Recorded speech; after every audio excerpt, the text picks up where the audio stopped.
Massey hits it into right center field. The Royals are on the board, and now it's going to roll deep with some confusion with Haniger and Rodriguez.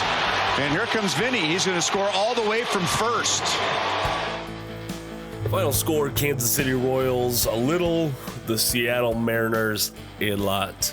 Welcome to the Royals Recap. My name is Jacob Milham. I'm one half of the Royals Rundown podcast. Before we get too far into this, I got to remind you about RoyalsReview.com, which is the place you want to go if you want more news, analysis, and commentary on all things Kansas City Royals. I wasn't active in the game thread tonight, but watching this just one-sided game in the game thread on RoyalsReview.com might have at least been a little bit more entertaining, if you will. This was not the game to be sitting and trying to evaluate and dissect, because the final score was 6-2. All right, that's a 4-run spread there. It's not massive, but it's not minuscule either. But this game felt even more one-sided than it did on the scoreboard. Like this, you could have told me the final score of this game was 10-1, and I would have believed you. It just not a whole lot went the Royals' way. Top of the first, bases loaded, 1 out. Michael Massey strikes out swinging.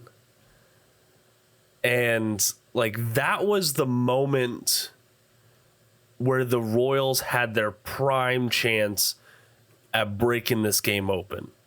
George Kirby is a very good starting pitcher for the Seattle Mariners. He really is.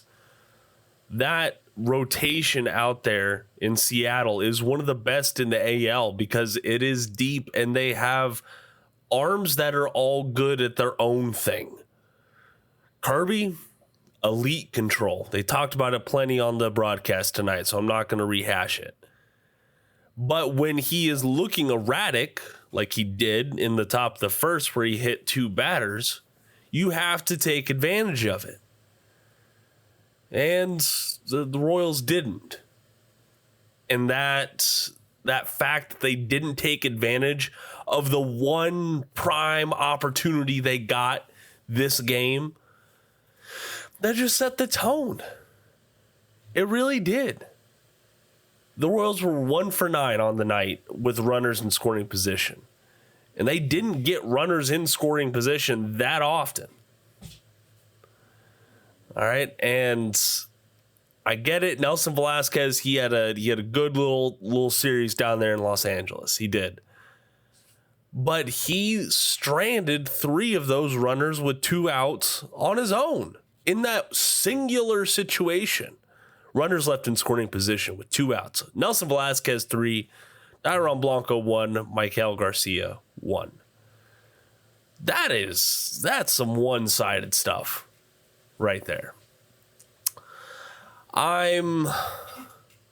do I want to phrase this? It was just a deflating loss. I'm not saying that the season is over or the Royals are going to be sellers at the trade deadline now, or let's start looking at the draft. No, that's not what I'm saying. All right. At the end of the day, the Royals are still 7 games above 500. You know how badly the team on the other side of Missouri wants that right now? I wouldn't trade places with them. We've had to have that feeling far too long. I will take 7 games above 500 right now. I talk about the bats because they were mostly quiet tonight. 2 runs, 6 hits as a team with 10 strikeouts and no walks. All right. And I talk about the bats, but really the hole was dug early by Brady Singer. He had 2 separate frames allowing 2 earned runs in the bottom of the second and the bottom of the third. he had a good 4 or 5 inning, but at the end of the day, 5 innings pitched, 4 earned runs, 1 walk, and 6 strikeouts. And he catches his second loss on the year. First off, it amazes me. He pitched 108 pitches in 5 innings. Like, good grief. He was having, I remember the second especially was rough on him. And I don't know. This was just a come back to earth moment for Brady Singer. If y'all are into the advanced metrics, this is the game you want to go into and look on Brady Singer, because his pitch mix was non-existent tonight. This was very much a early 2023 Brady Singer start. I say it like that because he was a 2-pitch guy again tonight, it seemed. I think he had like 2 or 3 changeups, maybe a handful of 4-seam fastballs registered by Baseball Savant. But even when his sinker was absolutely getting slammed by the Mariners, he still wouldn't move away from it. Sure, he started throwing the slider a little bit more, but good grief. How much can we live off of 1 pitch, Brady? All right? And if you look at his season numbers, things still ain't bad for him. 2.84 ERA. He's still getting some strikeouts. He's still going deep pitch count wise into games. But this is just another game example of his perceived stubbornness costing his on the mound performance. Do I know what's going on in the bullpen during their pregame sessions? No, I don't. Do I know what they talk about in the post-start conference they have amongst the starting pitchers? No, I don't. But we've seen this for years from Brady Singer. We heard about it in the offseason from MLB.com's Andy Rogers talking about this pitching coaching staff trying to get Brady on board with expanding his pitch arsenal. And he won't do it. And we're at the point right now where I'm out on Brady Singer. I am. Not saying give me Jordan Lyles or Anthony Veneziano in the starting lineup, but I don't want to see him here in this town much longer.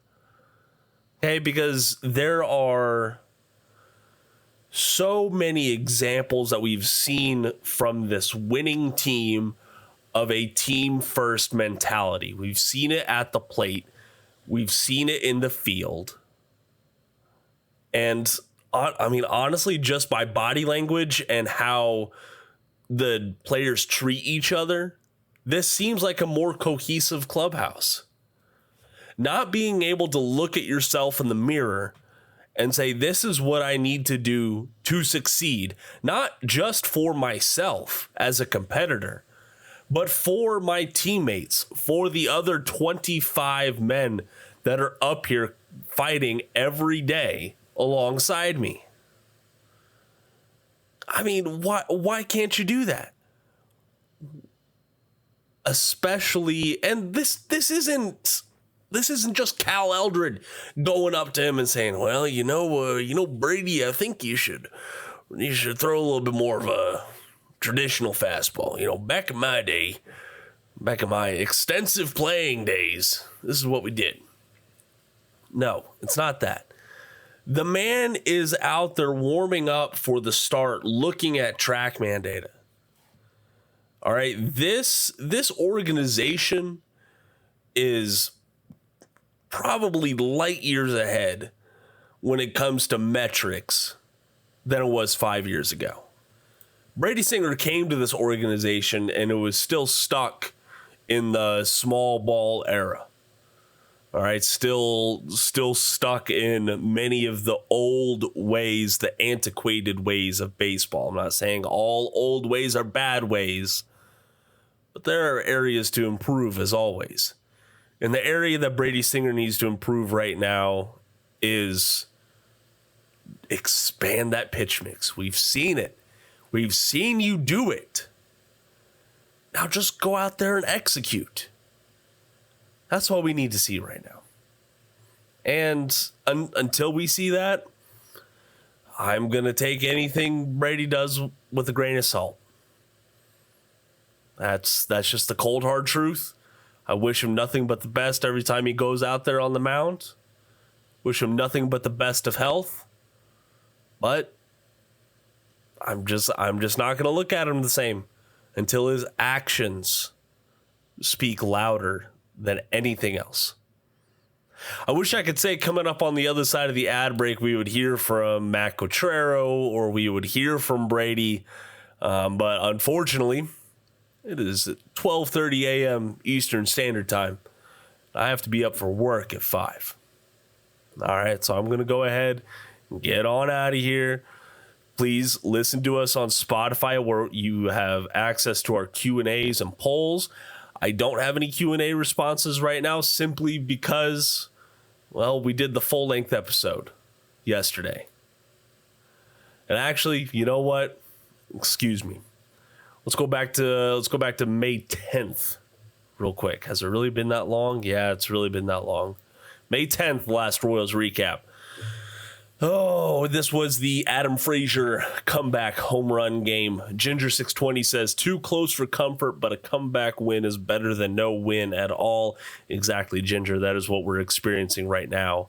Lucas says, I'm 4 hours ahead of LA time zone. Confess that I only watched until the end because of the 4K broadcast and the bench and field images between half innings. Frazier's go-ahead was a really nice surprise. And Lucas, I talked about it on my X account when this was going on. I don't like the inaccessibility of Friday Night Baseball being on Apple TV Plus. I get it. I'm trying to cut down on expenses, and adding another subscription because I had already used up the free trial last season. Adding another subscription just isn't, I don't know, it's not wise. But damn, the production value was great on Friday night. My favorite feature of Apple TV Plus is that you don't have to listen to the national broadcasters. You can select the radio broadcast. So you're out here telling me that I'm watching the game and it's perfectly synced up with Jake Eisenberg and Steve Stewart in the box. I loved it. It was great. It was a great experience. Christopher says, love the late innings rally and mind the Mooses. It's been a while since we heard from you, Moose. I know it's tough because he's so awesome, but I don't think Bobby has had a day off yet or even a partial one. Long West Coast road trip, maybe the time you look at getting him some rest. Yeah, and I think depending on how tomorrow goes, they're heading into a day off ahead of opening another series against the Athletics in Kauffman Stadium. They're going to have Thursday off, which is good. It's been a long road trip. This team deserves a breather. Now, would Cotrero actually sit Bobby Wood Jr.? I don't know. We don't see 162 game starters that often anymore. But if Bobby's healthy, I think Bobby's going to play. That's just my gut. I don't have anything to go off on that. Another thing, I don't love the backup plan for Bobby Wood Jr., and I don't think Q does either, because the backup plan is Garrett Hampson. Him starting in the lineup over Bobby Wood Jr. And that limits the team in other ways. But we'll cross that bridge if it ever comes. Tune in tomorrow, folks, to Bally's. If you're not a Comcast customer, that is, you can watch it on Bally's. You can watch it on MLB.tv, or you can listen in on 610 Sports Radio and the Odyssey app.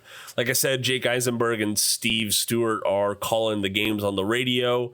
Ryan Lefevre and Jeremy Guthrie were on the broadcast tonight. Joel Goldberg, of course, and Monty anchoring the pregame and postgame show, Royals Live. Like I said, Royals are 25-18 right now. We're heading into game number 44. Michael Wacha will make the start for the Kansas City Royals. Unfortunately, he does not have a great track record in or against the Mariners, period. 1-3 with a 6.39 ERA in 7 career starts. However, he won his lone start against Seattle last year with San Diego throwing 6 scoreless innings of 2 hit ball. So that's pretty nice. He is also 41-35 on the road, and he's struggled a little bit on the road this year. Got a 5.02 ERA and a 1-3 record. So let's hope that he has a bounce back game, gets the Royals back in the series, and we have a proper rubber match heading into Wednesday's matchup. Once again, my name is Jacob Milham. If you want to follow us more on social media, the links are down in the podcast description below. Also, I got to plug it out there. Listen, we got like 1 or 2 folks that are just spamming 1-star reviews on Apple Podcasts. And I wish I could say it doesn't get to me. It is annoying. It really is. And unfortunately, it is also dragging down our overall rating. I get it. We ain't a perfect podcast. I could do a lot better. But if you would like to help us reach more Royals and baseball fans out there, please leave us a review on Apple Podcasts. It could be 2, 3, 4, 5. But as long as it's your honest opinion and not just a copy and paste, I'll be a happy man, because I love having y'all around here and I love being here. So I'm going to get on out here. I got to go to bed. I will talk to y'all tomorrow. And until next time, go Royals.